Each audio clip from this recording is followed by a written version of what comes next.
France, Macron en visite au Canada avant le sommet du G7. Le président français Emmanuel Macron, photographié à Sydney en mai 2018.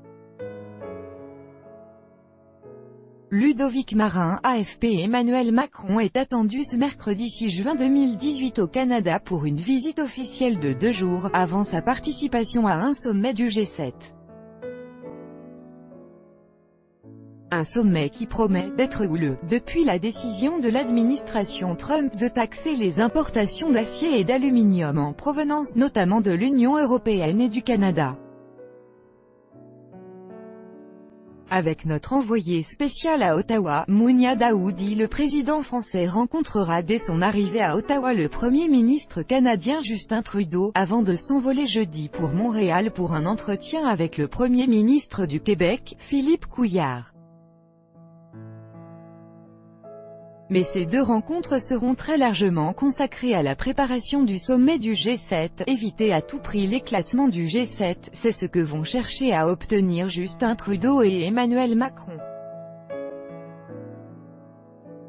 Le Premier ministre canadien, dont le pays préside cette année ce club des 7 nations les plus riches, doit en effet passer le flambeau en 2019 au chef de l'État français.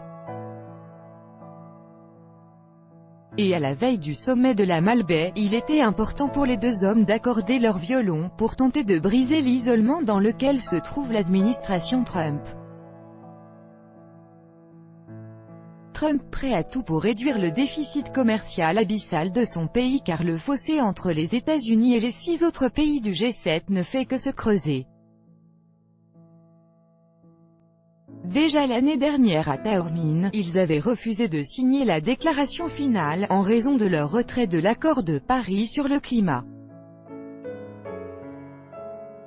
À relire, retrait de l'accord sur le climat, Donald Trump se met la planète à dos et cette année, la situation est encore plus tendue.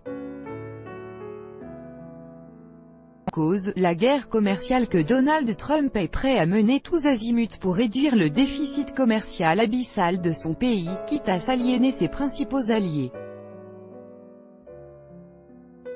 Mais si sur le commerce et le climat, les discussions s'annoncent tendues, d'autres sujets, portés par le Canada et soutenus par la France, devraient faire consensus, comme par exemple investir dans une croissance inclusive, préparer les emplois de demain ou encore promouvoir l'égalité des sexes.